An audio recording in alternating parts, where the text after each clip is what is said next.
welcome to Tea with Tatyana. I'm your host, Tatyana. I am the Community Affairs Manager for the Mazzoni Center, and I would let my guests introduce themselves. Hi, I'm Tori. I'm the new Community Engagement Coordinator for the Our Way Project. And my name is Dani. I am the Logistics Coordinator of the Philadelphia Trans Wellness Conference. So happy to have you both here with us today. So let's just get right into it. So this first segment is called Spill the Tea. It's here where I like to ask my guests, just an icebreaker question, kind of to get into the conversation. So today's question is, what did your 15-year-old self imagine you'd be doing right now? I'll go first. I think my 15-year-old self saw me doing this right here. I like to help people, and I've always wanted to be in some type of entertainment, being on talk shows and things like that. So I guess they kind of mushed it all together in one. And I think if I could run back and tell my 15-year-old self now, keep doing what you're doing because you'll end up right here. Yeah, what you think? That's a really good question. There's an optimistic answer and then there's a realistic answer probably. Realistically, I don't know if I had a really good sense of any future when I was 15. I was really in a sort of darkish place. And the optimistic spin is I'm really glad that 15-year-old me was able to stick through and make it to this point. Yeah. But yeah, I don't know that I had. I'm happy to be surprised that 15-year-old me was very wrong, because I was very convinced that I wasn't going to have as bright a future as I feel like I'm living in this moment. Thank you, Danny. Thank you, Tori. So our next segment is where we like to talk about sex. So, as a nonprofit organization, we try to lean towards sex positivity. So the question is laughing in the bedroom okay, or does it have to be serious? I can do it first since you took the first one. This might be a cheating answer, but I feel like it really depends. I think all things sexual, it's really just about having really strong communication with all parties, being really upfront about what role laughter and vocalized joy play in sex, and there's also a lot of forms of kink that are really specifically rooted in humiliation and power relationships, and laughter is obviously a really big part of that. Right. But I think it's just with all things, just talking about being really explicit with your partner or partners, is this okay? Does sex have to be this really serious, invested thing? Can it be more jovial and celebratory and casual? And I think it really depends on who's doing what and with who. I personally think it's okay. A little giggle every now and then is fine. Especially if something funny happens. Mm-hmm. I don't think it needs to be that serious. We're talking about positivity. I think if you kind of downplay anything in the bedroom, makes it kind of a negative thing. Yeah. So I'm okay with the little laughter now. It can be a little embarrassing sometimes, but I wouldn't say I want you to just be laughing the entire time. Yeah. That would be my follow-up question. Have y'all ever had someone just laugh? I guess y'all are in the heat of the moment and they just start laughing. I think that, and this is more, and this is my personal opinion, but I think it's specifically male identified bodies. They have more fun during sex than female identified bodies. I think that men literally tend to have a little bit more, because I've experienced it, where they think something is funny. It could be a face, a movement, anything. I think we've all experienced that. I don't know. But I personally think, like, and I've laughed at some things too, but I think more often than usual, I think it's more like you'll see a guy laughing at something during intercourse than girls, because we're really conscious and we try to we're more serious doing sex, so you want everything. For me, everything is supposed to be sexy. Yes. So you might do something you think is sexy, and he'll think it's hilarious.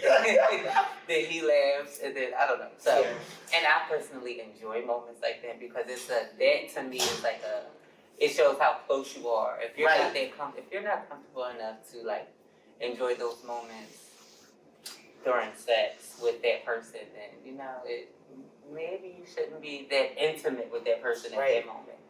But then again, we have those moments where you might just meet somebody and you want to do and it happens too. So I thought the question was kind of funny within itself because it's different types of laughs. So imagine like someone thinking they're doing so superb in the bedroom and it's like laughs like I'm doing my thing. So I just thought the question was funny and whole and was curious as to your response. I think that's a good question. I think a giggle was fine. Yeah. I know when somebody just start falling out. And now that would be a little too much.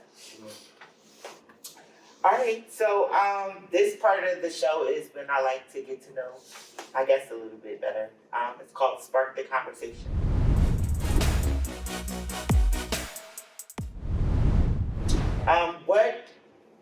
First, let's explain your roles, so maybe the community can get a little bit better understanding of your roles.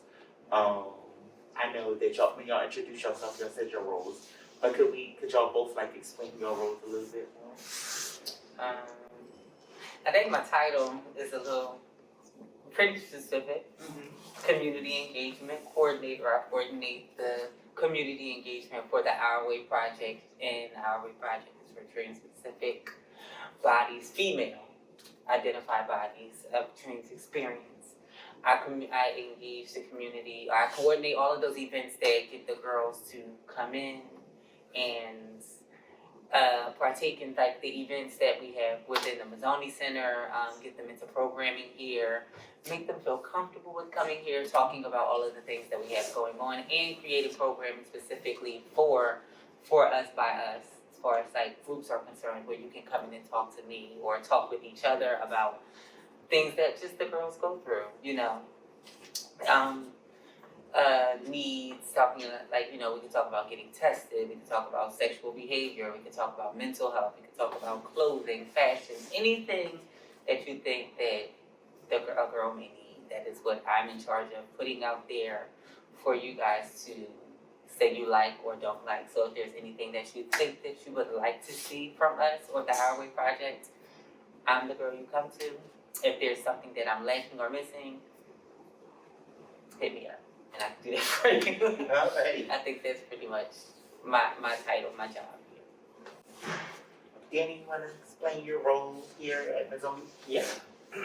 So it's like deceptively simple. I coordinate the conference, which on paper is very straightforward and very easily explained, but it encompasses a lot of different types of work. So there's committee management. I work very closely with the interdisciplinary review committee who selects all the content for the general track.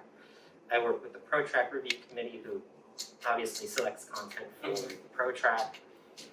I work with a really small but mighty team, both in education and communication and development. So I kind of am like a logistical pivot point around which things turn, but I try not to attribute too much credit to this position because it really is like a team effort, but I guess I'm like the conductor, making sure that trains are on tracks, trying as hard as I can to argue for, certain things to take place in the conference, trying to keep the community's best interests at heart, stuff like that.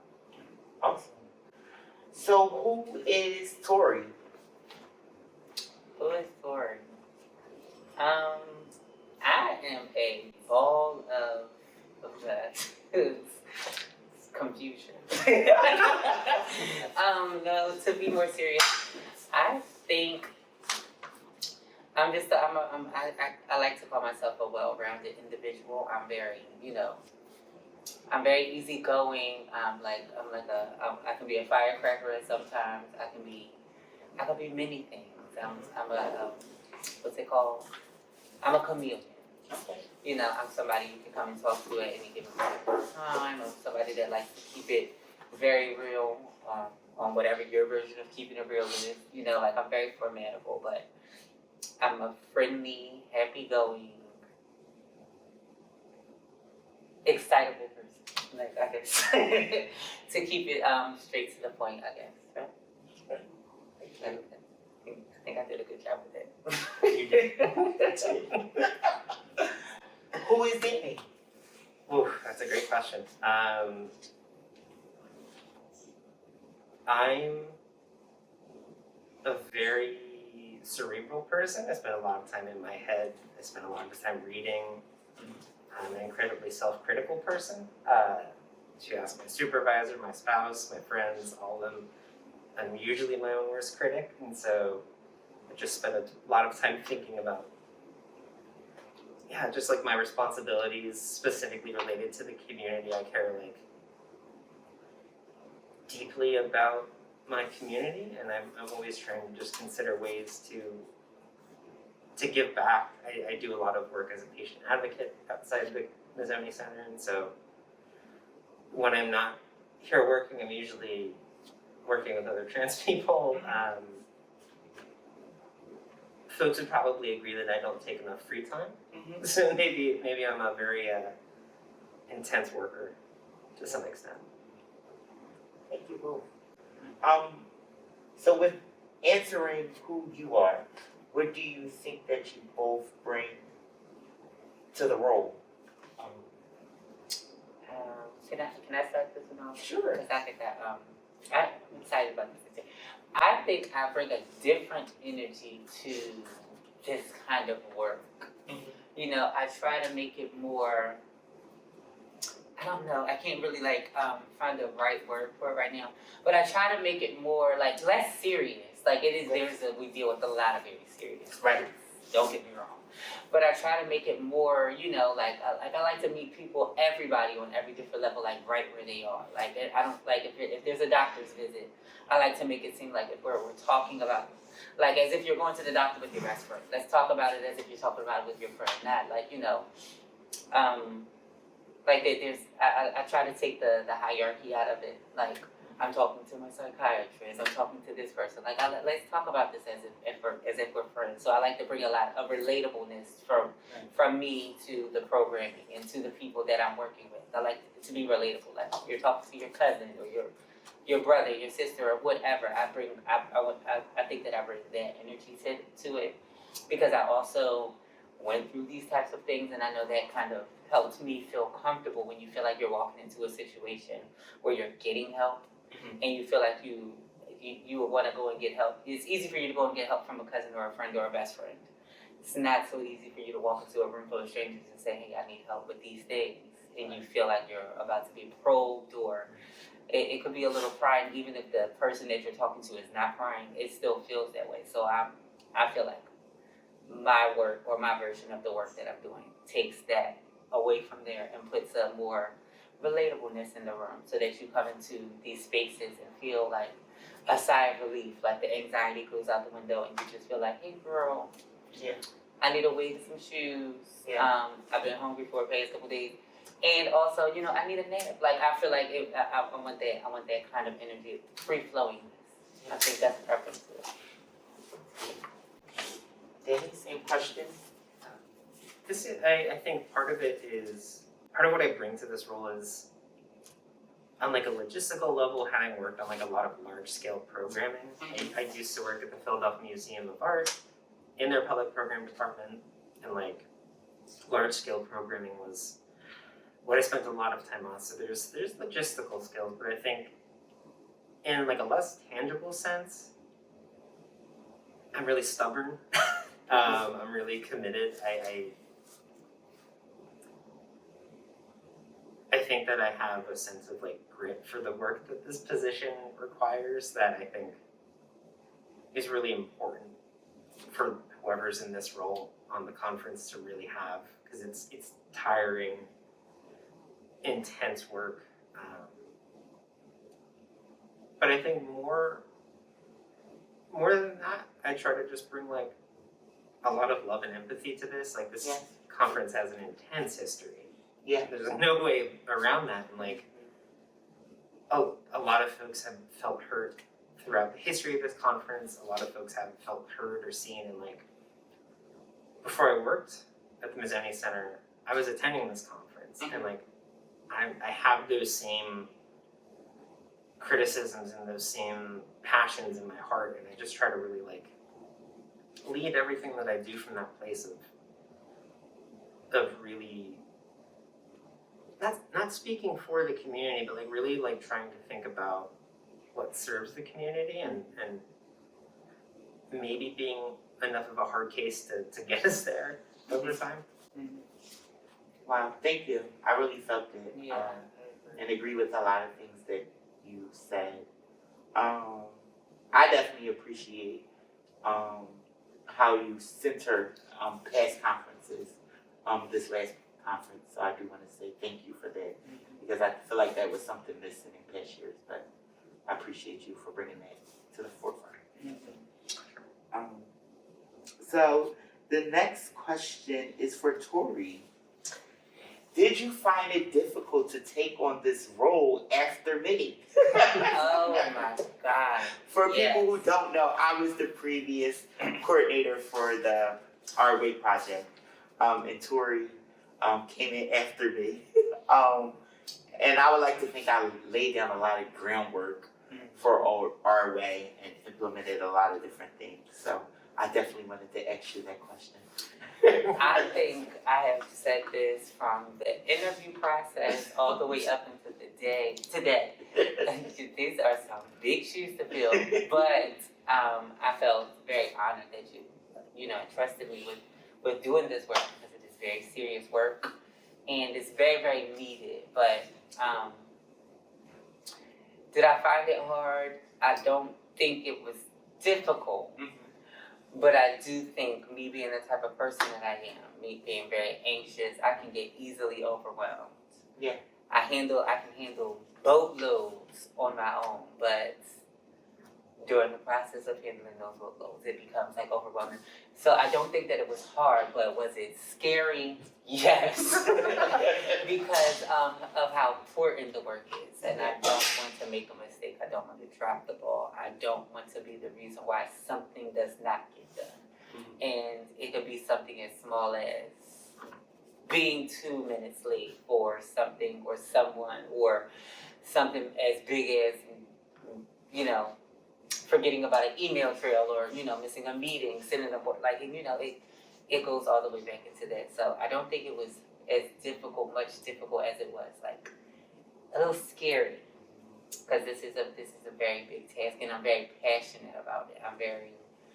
I care a lot about getting the things that we need for us, because if we're not doing it, then who the heck else, And I want to do an amazing job. I try to go above and beyond and think outside of the box and make sure those things are there. So every day it gets even more scarier. It does not get any less scary. But I think as I keep going, and I think the shoes that I have to fill are there. Right now I got a couple. I got pinky toe and maybe this toe right here. I think I got these 3 toes in there, and each day, it gets a little bit more filled. So you're doing an amazing job. thank you. It feels good to hear that. Yes. Okay, this question is for Dani. What do you think is the biggest misconception when it comes to your role with the Philadelphia Trans Wellness Conference? I feel like, I could write maybe a book on this question. I think level, like the size of our team is what usually surprises a lot of folks that I talk to. I know this past year, presenters mentioned would just note how shocking it was that like they only interacted with like 2 or 3 people. And Yeah. a lot of folks I think assume that this conference has like a massive staff of like 25 who are all working just on this, but it's, you know, as far as positions that the sole workload is to work on the conference, it's really just me, and then a lot of collaboration with folks who have whole other responsibilities at the Mazzoni Center. So, you know, like when I say a small but mighty team, I truly mean that. Like we are trying to deliver something really big with, you know, pocket change in terms of like what we have access to some extent. So, you know, again, I could go on, but I feel like that's probably maybe the biggest one. So y'all hear that, community? Lay off Dani. It's only her. So a follow-up question: has it made your role more difficult? Honestly, and I think about this a lot. I don't blame anyone for the misconceptions. I think like the conference is like a really big moving thing, and each year it looks a little different than the last, and like it has like a 20+ year history, and so like things get lost along the way, things become obscured, keepers of information change, and you know, any misconception that anyone in the community has about the conference, like I totally get. Yeah. And so I think if anything, like all the misconceptions really do challenge me in a way. Like some of the misconceptions that come around, you know, transparency with the community have really come to me as a challenge. Like, how can I break that down? Like, how can we give more information to the community? How can we? I take every misconception as like a potential challenge for me and a motivator, really, to sort of say like, okay, if that's a misconception, what are we doing? What am I doing that is creating that, and how can I course correct so that's not the case anymore? Yeah, and I think that's very important. That's definitely why I wanted to sit down with both of you, because as you know, doing this work, there is a lot of misconceptions on roles and the things that go on behind the scenes. So definitely this is very important. I guess this is for both of you. How can the community support you more in your role?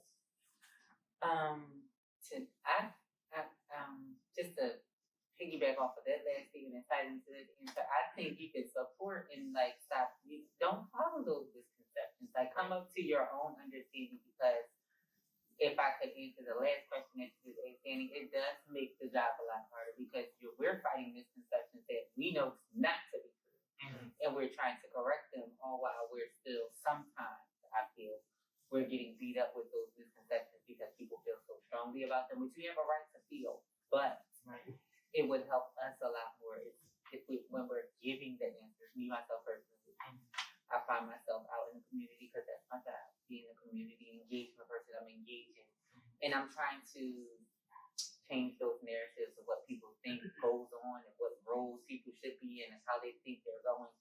I'm trying to correct them, but sometimes we're so hurt in the process because we have a right to. But we stop listening, and we stop listening to the people that are doing the work and trying to do it the right way.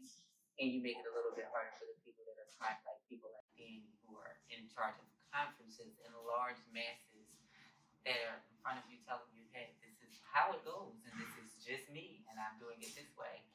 And your hurt kind of gets in, and you stop listening, and you're like, well, I still think that it's 60 people back there doing a conference, and somebody should be able to do this for me. So, you know, it becomes overwhelming because we don't want to tell you you're wrong for feeling that way, but on the other hand, you're wrong for feeling that. You know, it puts us in a very bad place because we can't beat you up for feeling your feels, but we don't want to get beat up for you feeling your feels. We're just trying to do the work and make things better. So,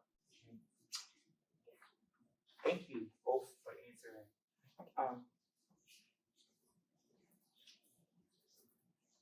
Tori, this question is for you. We talked about the Philadelphia Trans Wellness Conference. What makes our way different? What makes that program different? makes it different from the conference? From just what makes the program different from other programming within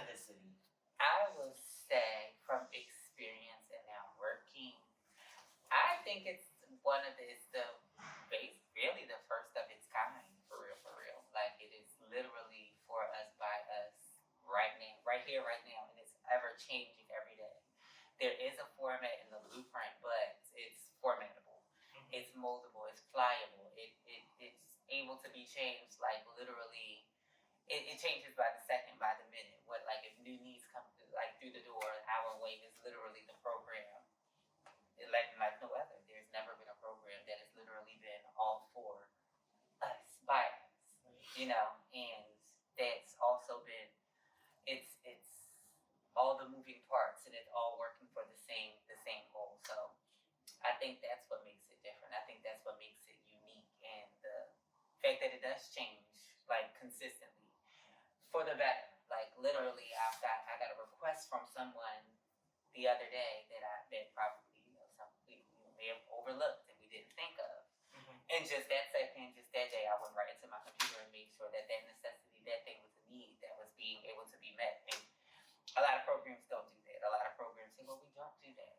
But what we can do is call this place and talk to that person, and then we do this, and then we have to go around the merry-go-round. But our way doesn't do that. We just try to make it happen here. And I think that's another thing about the Mazzoni Center in general. Yeah. It's always changing for the better. We're always looking for ways to make more access, more space, more time for us, by us. So, yeah, I think that's literally what makes our way different. Yeah. I think that's important to say, that as the community grows, it's community engagement. So you have to grow with the community. Community needs are ever changing. I remember when COVID first started, and we all were pulling our hair out, trying to figure out a way that we could still engage with the community. Hence Tea with Tatyana, that's how it started. Is trying to figure out how can we engage with the community. So I think Mazzoni does do a wonderful job with the changes in the community and constant needs of the community. Yeah. So this question is for both of you. What do you think is missing from trans programming as a whole? Here at Mazzoni, other places, what do you think is missing that no one has tackled yet? For me, I don't think it's missing. I think it's just taking a little time to get there. Like I said, it's ever changing. We're growing this things in this work. It's expanding. And every time we expand something else that we've already touched on, just a little deeper dived into, like with the girls, with the guys, with like, I think this topic just hasn't got, like, we haven't delved into it just yet. But mental health, I think that it's not missing, it's there. We're talking about it, the conversation has started, but I don't think we've had a chance to yet dive into it. I don't think anybody has, because we're still working with so much. And I don't think it's being neglected, but I think that mental health is a big thing, and a mental health for a lot of different reasons, for emotional traumas, for with the girls who go through surgical procedures, they'll do these things that cause these things, anxiety disorders, things that we don't get to talk about every single day, like the living situations that a lot of us are forced to live in, and what kind of mental stress that puts on. Like, these are all these little things.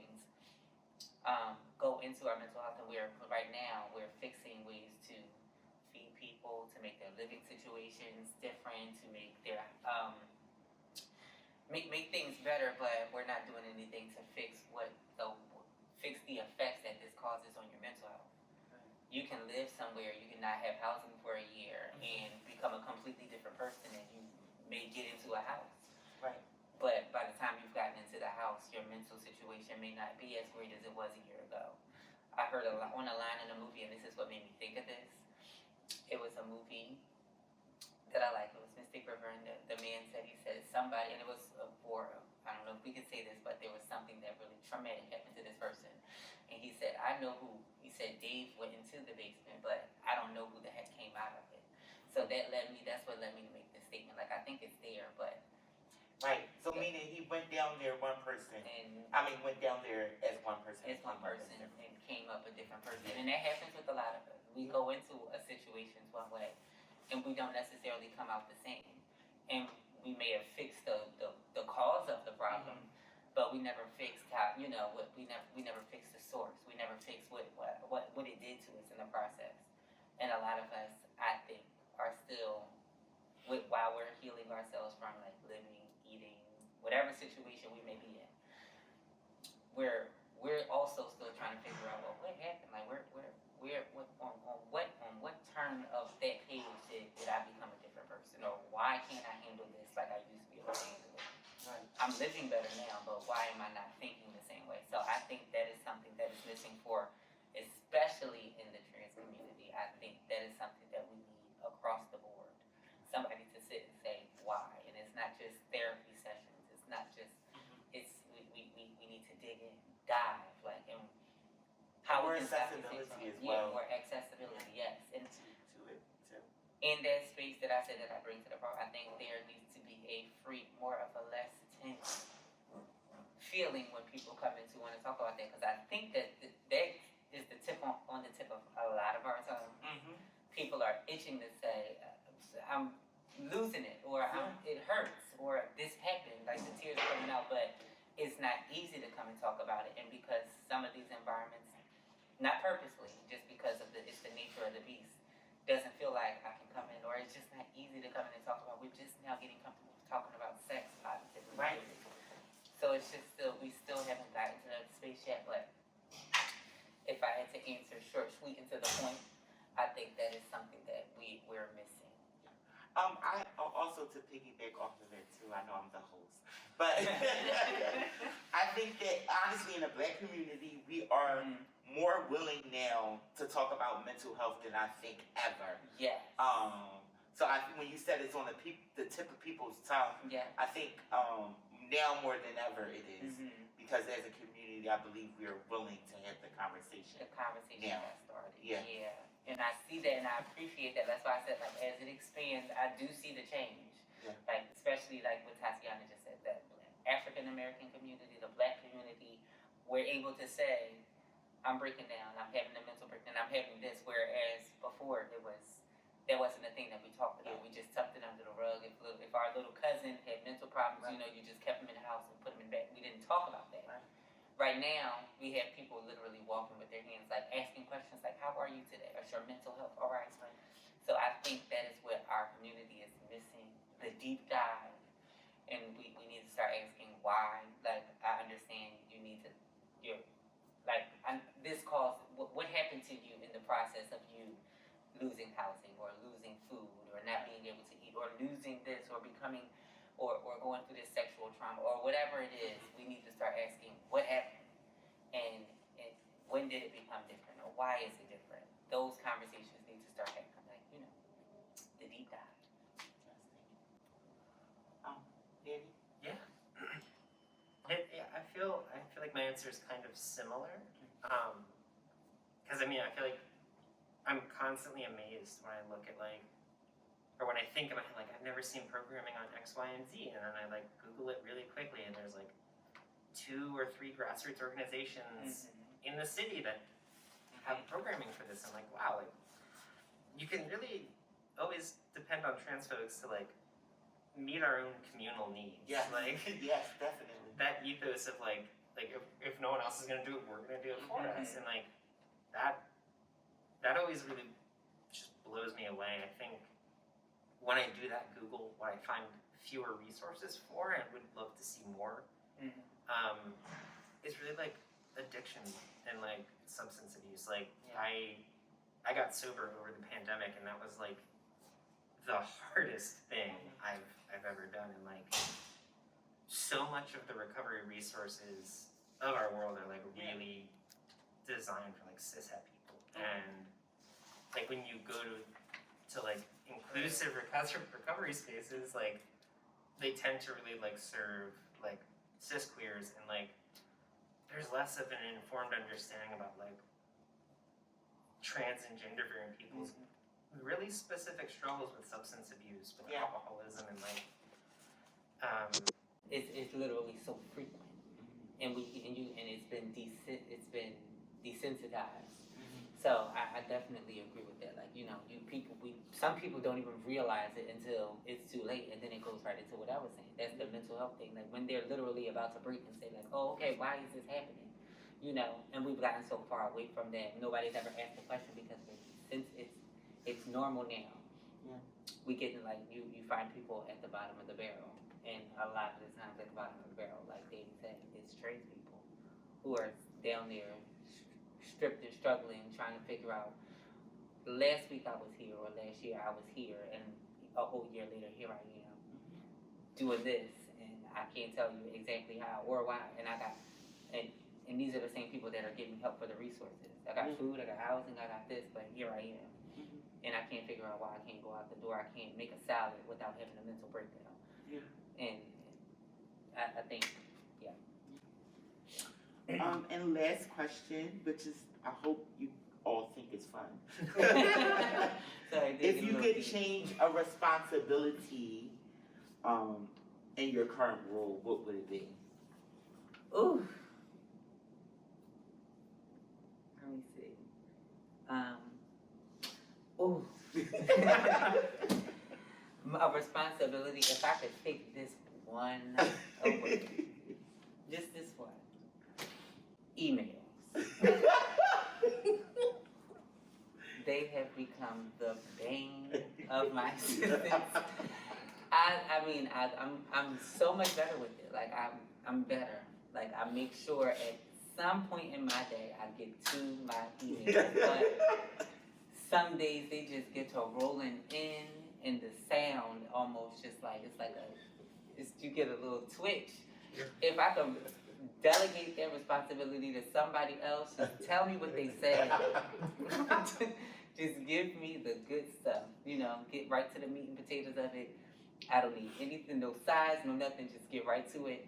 I would be okay. If I could change that responsibility, I would give it up with freely and walk right away. I wouldn't even look back. How about you, Dani? I hesitate almost to answer this because there are so many things already on that plate. But I think I think a lot about like mentorship within the trans community. I'm gonna be 30 in a month, and so like I've realized like, oh, oops, I'm an elder now. Some folks like I'm now like a trans elder, and I was like, what does that even mean? And my biggest fear. I know, like Oh, yeah. I know. It's what I spend a lot of my time grappling with. Like, how do I be an elder Right. for young trans folks? And like, if there was some way to add more time into the day, if I could be two people, I would love to build out like more mentorship resources for trans youth. Like there are so few resources dedicated specifically to trans youth as like a specific intersection, and like, you know, nothing is simple about being trans and being young at the same time. And like, yeah, I would love to use what I've got to like really lift trans kids up, to give them professional experiences, to like give them a connection to like other forms of community. Okay, that's great. So I'm asking you to take away something and you're adding. Right. Yeah, that's me. Yep. Thank you both for being so vulnerable. I thought this was important to do. I personally learned more about both of you, and look forward to the work that you all are going to do with Arwen and that you're going to do with the conference.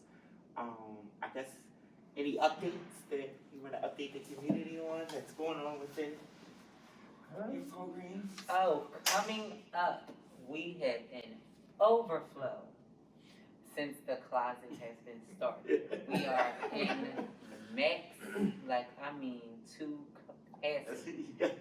Overflow, my cup runneth over with clothing. So coming up, we are going to be creating some kind of an event to where, Okay.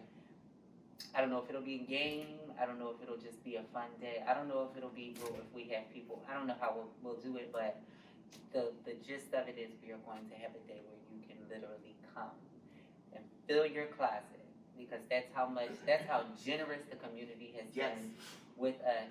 There was times when the closet was just barely making it, and right now it is doing it to the fullest. So we're gonna have something where you can come if you are in need of clothing, shoes, anything to put something on your back. I mean, you can work on everything where you can come and just literally get like at least 5. It was only 3 items at one point in time. Yeah. Now this is part of my overhead. You can come and get 5 outfits because we have to downsize so that we can start taking more in, because it's like we are literally that backed up. So that is the next thing. That is my big job right now, to get it downsized so that we can bring it up again. So just be on the lookout for that. And if you know anybody that is looking for, like, you know, one of my biggest concerns with a lot of the younger trans people coming into their new bodies or new identities, and you don't necessarily know how to dress it up. Look out for this, because you can come and fill your closet up and figure out, I don't know, play dress up, figure out who you are, because that's very important. Figure out who you want to be and how you want to be seen and feel. So that's coming up for me, yeah. So the conference is almost a year away. So, Yes. but I think I can say this, and if not, someone will do some magic and edit it out. But we're thinking about ways to do some more kind of like small scale programming throughout the year, and like we've just started that conversation, but I'm already like really excited about some of the folks that we've brought up, some of the topics that we brought up. So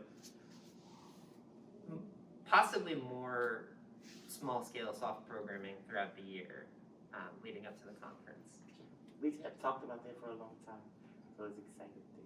So speaking of the conference, do we have next year's date set already? We do.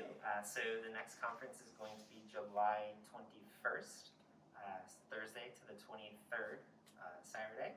And to peel that one off, it's going to be in person. Oh, It's not going to be virtual. So we'll be back at the convention center. And the conference is always like a family reunion, so I'm excited about it being back in person. Same. I was a little sad when the computer, and then my Zoom had stopped working when I was presenting. It was just a mess. But yes, it's going to be back in person. I'm happy for everything. Okay. But yeah, thank you all for being my guest today. We have to do this again. Yes. I look for trans programming as a whole to start to collab and work together more. So.